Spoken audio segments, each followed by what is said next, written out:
이제 우리가 오늘부터 수열의 극한에 대한 이야기를 해보도록 하겠습니다. 이제 첫 제목이 수열의 수렴과 발산인데요. 학생들 수열에 대해서 배웠던 기억을 잘 하고 계시죠? 기본적으로 이제 극한이라는 개념은 새로 나오겠지만 기본적으로 우리가 수열이라고 배웠던 부분에 대한 정확한 이해가 필요합니다. 그래서 수열 부분 혹시 잘 안 되어 있으시면 꼭 한번 정리를 해 주셨으면 좋겠습니다. 자, 우리가 이제 수열 AN에서 이제 수렴이란 단어가 나오는데요. 이제 수열의 극한을 먼저 조금만 설명드리면 지금부터 우리가 이 n을 무한대로 보낼 겁니다. 물론 나중에 마이너스 무한대로 보내는 경우도 있는데요. n을 무한대로 보낼 때 an이 어디로 가는가에 대한 우리 관심사입니다.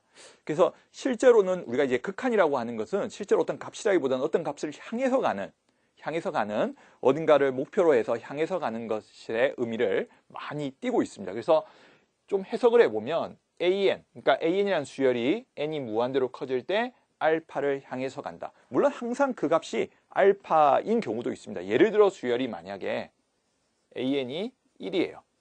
그죠? 그러면 an은 첫째 항도 1이고 두 번째 항도 1이고 세 번째 항도 1이었으니까 무한대로 가도 1이겠죠.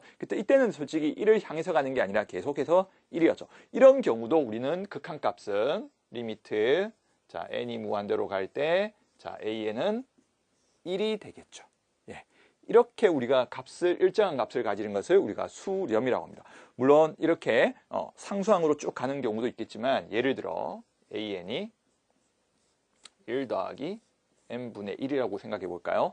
자, 이때 n이 1일 때는 1 더하기 1이 되고 2가 되면 1 더하기 2분의 1, 1 더하기 3분의 1을 해서 이 d가 점점 작아지겠죠? 그래서 이제 n이 무한대로 가게 되면 분모가 엄청나게 커지니까 이 값은 0으로 가까워질 겁니다. 그래서 이 경우 우리 이 값이 1로 가까워질 겁니다. 1을 향해서 가까이 가겠죠? 이럴 때 우리가 이 수열이 수렴한다라고 하는 겁니다. 그죠? 이런 상황을 수렴이라고 합니다. 이제 처음 등장하는 단어들이 있기 때문에 정확하게 개념을 잡아 두셔야 될 것 같습니다. 그래서 우리가 지금은 이 an은 수열이 이런 알파라는 극한 값을 가지게 되는 겁니다. 그죠? 수렴하는 값을 가지게 되고 일정한 값을 가지게 될 때 우리는 수렴했다라고 하는 겁니다. 자, 그러면 우리가 발산이라는 수렴의 반대가 발산인데요. 발산은 n이 무한대로 갈 때 an이 무한대를 향해서 가거나 마이너스 무한대로 갈 때 우리가 발산이라고 하고 위의 경우를 양의 무한대로 발산, 밑의 경우를 음의 무한대로 발산이라고 합니다. 자, 예를 한번 들어볼까요? 우리 수열 중에 n이 무한대로 갈 때 2n 더하기 3 우리 많이 봤던 등차 수열이죠? 공차가 2고 초항이 5인 등차 수열이 되겠습니다. 자, 이 수열을 n이 커짐에 따라 대입해 보면 1, 2, 3 해보면 계속 2씩 더해져 가면서 계속 커지는 것을 느낄 수가 있죠. 그래서 이제 무한대로 가지면 이렇게 무한대로 가고요. 이것이 일정한 값으로 간 것이 아니죠. 계속 우리가 좀 이따 무한대 이야기 조금 더 하겠지만 엄청나게 큰 값을 향해서 가는 겁니다. 그래서 일정한 값을 수렴하는 형태가 아닌 발산, 양의 무한대로 발산하는 경우가 되겠고요. 자, n이 무한대로 갈 때 우리가 공차를 마이너스 2라고 해볼까요? 그럼 첫 장을 똑같이 5로 만들기 위해서 제가 그냥 7을 더해 보겠습니다. 자, 우리가 초항은 같은 수열이지만 공차가 다른 수열이네요.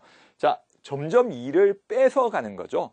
계속 2를 빼다 보면 점점 작아져서 나중에 음의 무한대로 발산하게 된다는 겁니다. 이 두 가지가 발산 중에서 무한대로, 음의 무한대로, 양의 무한대와 음의 무한대로 발산이고요. 진동의 경우도 있습니다. 진동은 뭐냐면 예를 들어 an이 마이너스 1의 n제곱입니다. 자, 그럼 1이 들어가면 a1은 마이너스 1이 되겠죠? 자, n의 2가 짝수가 들어가면 1이 되고 마이너스 1이 되고 1이 되고 마이너스 1이 되고 1이 되겠죠? 자, 그럼 이 수열은 결국 짝수항과 홀수항이 다르게 움직여서 저렇게 되는 경우를 우리가 진동이라고 합니다. 진동. 그죠? 그래서 이 경우도 발산입니다. 수렴 아닙니다. 그러니까 홀수항은 마이너스 1로 수렴하고 짝수항은 1로 수렴한다고는 할 수 있지만 전체적인 수열로 보면 진동하는 형태입니다. 그래서 우리가 발산의 경우는 양의 무한대로 발산, 음의 무한대로 발산, 그리고 진동이라는 개념을 정리를 했습니다. 자, 그러면 이제 우리가 무한대에서 조금 이야기하면 이 무한대라는 것은 한없이 커지는 상태를 나타내는 거지 숫자가 아닙니다. 수가 아닙니다. 그래서 상태를 나타내는 기호로 무한대라고 읽습니다. 그래서 n이 무한대로 간다는 것은 n이 한없이 커진다는 뜻입니다. 그러니까 우리가 뭐 어릴 때는 우리가 100만 대도 되게 큰 숫자로 생각하고요. 아마 우리 뭐 고등학생들이야 100을 큰 수라고 생각 안 하겠죠. 뭐 1억, 뭐 1조 이렇게 큰 수를 생각하겠지만 그렇게 우리가 생각할 수 있는 그 수보다 더 큰 수를 의미한다는 거 꼭 기억을 해주시면 되고요. 무한대는 수가 아니라 어떤 상태, 커지어 가고 있는 그런 상태를 의미한다는 것을 꼭 기억을 해주시면 좋겠습니다. 자, 우리가 그러면 이제 수열의 수렴과 발산을 이제 어떻게 구할까는 가장 중요한 것은 먼저 일반항 AN을 먼저 구하여야 합니다. 그렇다면 우리가 생각할 게 뭐죠? 이 AN은 어떻게 구했죠? 예, 수열의 부분이죠.